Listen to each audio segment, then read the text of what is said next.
Hello and welcome back to the Commander Lurpack YouTube channel. In today's video I'll be doing a project that was suggested by someone in the comments. They said to give it a go of doing a wreck from a Warhammer 40k vehicle and how I'd go about doing that.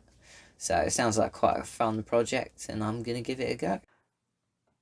So to start, I did some research into destroyed tanks and quickly noticed a peculiar trend. The tanks seem to rust very quickly after being destroyed. So after looking into why this happens, I discovered the high energy release from tank fires and explosions vastly speeds up the chemical reaction of oxidization. When a tank burns, the ammunition and fuel creates very high temperatures, causing the steel to oxidize ridiculously fast. By the time the fire has burnt out, the tanks can often look as if they've sat rusting for years, not hours. I wanted to try and model this effect on my destroyed tank. To start with, I've just spray painted the tank black, and I've done quite a thick coat.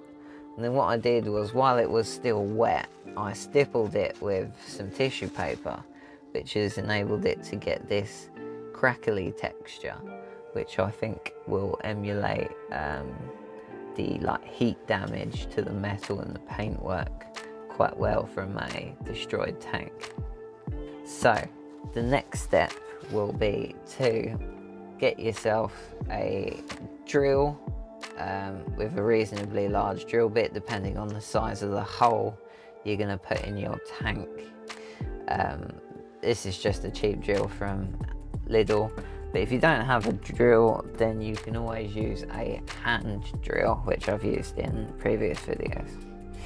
So what I'm going to do is put an entry hole into the side of the tank where the anti-tank round or weapon has hit the tank, penetrated the armour and gone inside, exploded.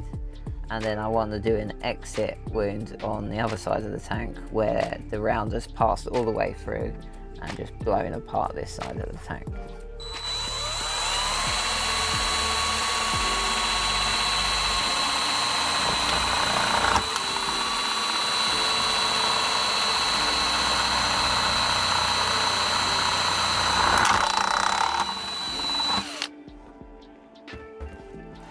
And this will be the start of our entry wound.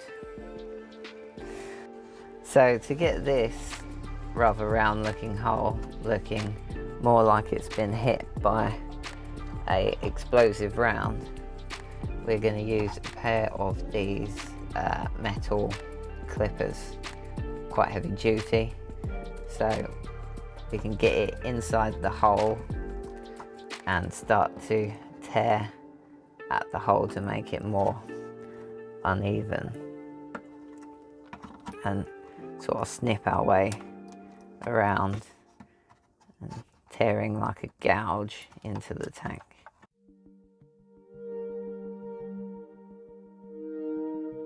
So it's starting to look a bit more like a tank round has passed through it. So the problem we've got at the moment is all of these edges, if you look at it from the side, it looks like the explosion's gone outwards. What we want is for this to look like it's blown inwards. So now what you want to do is try and bend everything into the tank.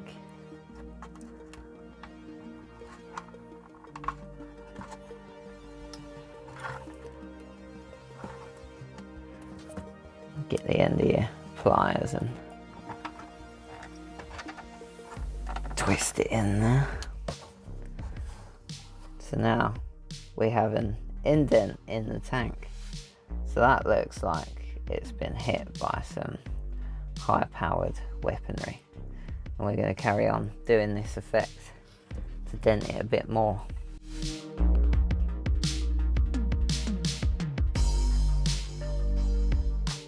So we've got our entry hit from the anti-tank shell on this side. So now we're going to do the exit hit on the other side of the tank. And this is going to be a much larger hole because the round's going to have detonated inside the tank and set off any secondary explosions of ammunition and explosives inside and burst out of this side of the tank. So we're going to do the same as before, which is drill a hole in it and try and line it up with the hole on the other side of the tank.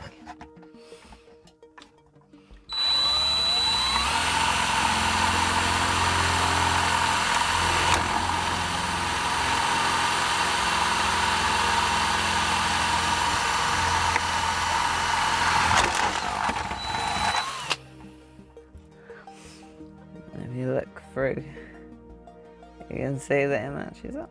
So now we're going to do the same technique that we did on the other side, but turn all of the edges outwards to make it look like the explosion has peeled the metal back outwards to show that the force of it has come from inside. Well, I've actually managed to rip the entire door off, which looks quite cool actually. So I've decided the hole's not big enough and I'm gonna make it a bit wider by drilling next to this one.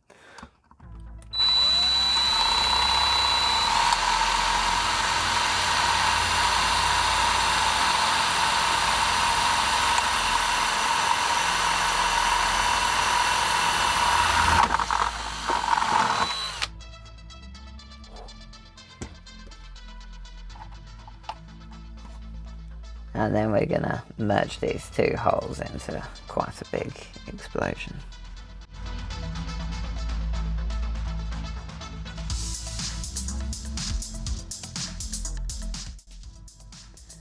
So I finished hacking away with the hobby knife and the pliers and got quite a big hole which goes through the tank to the other side.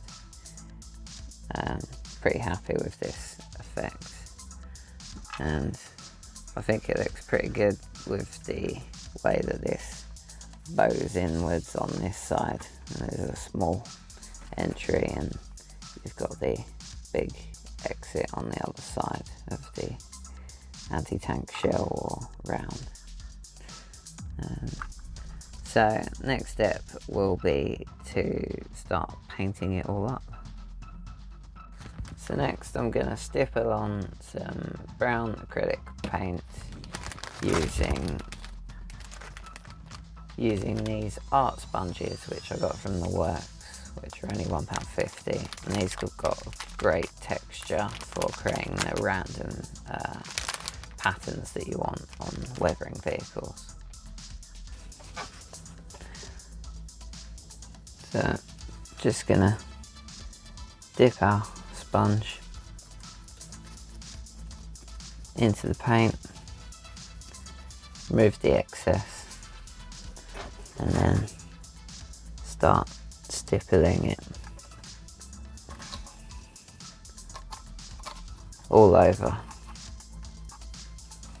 the tank.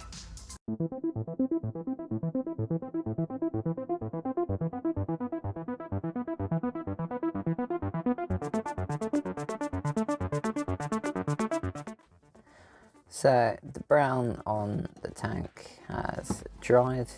We've still got that cool texture from stippling it on with the sponge. Next step will be to get some of this brilliant orange gouache, and using our sponge again, we are going to stipple it on to the tank. Now this is quite a strong colour, however the gouache goes very transparent as it dries, so it will leave quite a subtle effect on the tank.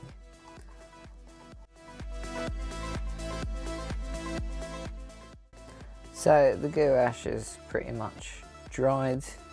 As you can see, it's a lot subtler colour and just gives it a nice base colour for us to then do more of the oxidisation effects on the tank. Next I am going to stipple on some Troll Slayer orange, just using a knackered brush. I'm just going to do this randomly on the tank, try and simulate rust.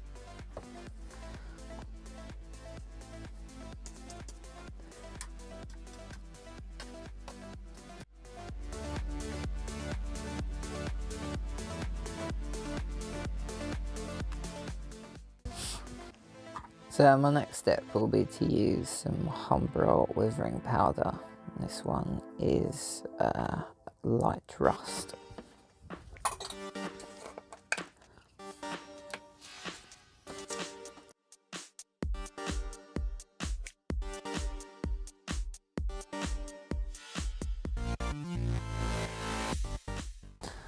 Now I'm gonna stipple on some burnt umber again.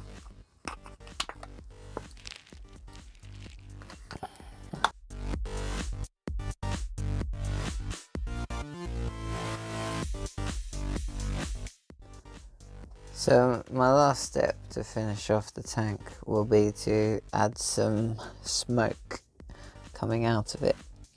I'm going to do this using cushion stuffing, which has a great smoke-like texture straight from the packet. What you can do is just spray it black with black spray paint, and it looks like a much darker smoke. And I'm just gonna put that coming out of the top of the turret like so.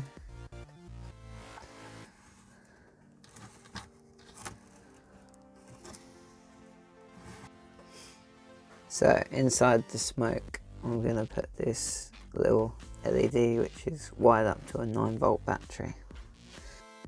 I forgot to record me putting cushion stuffing inside the tank before I put the LED inside.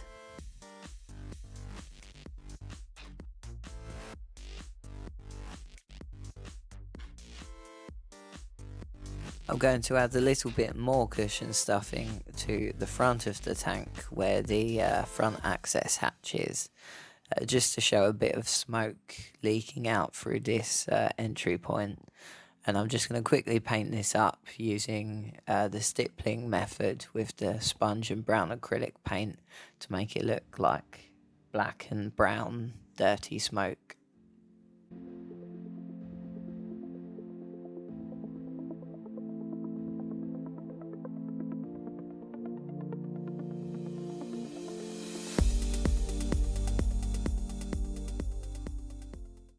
And now for the final reveal.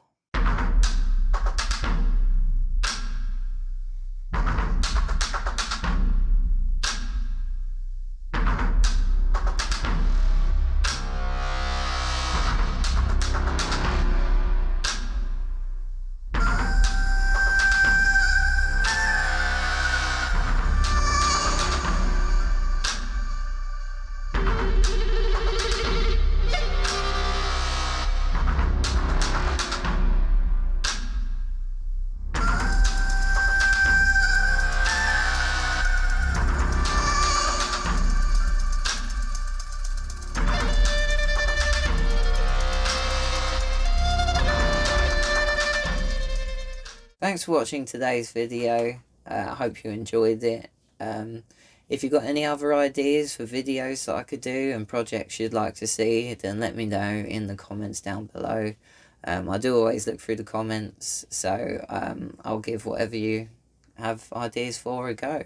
And my next video will be out next month on the first Sunday, or maybe the week after, depending on how lazy I am, which was the case this month. But yeah, thanks for watching, and I'll catch you in the next one. Bye!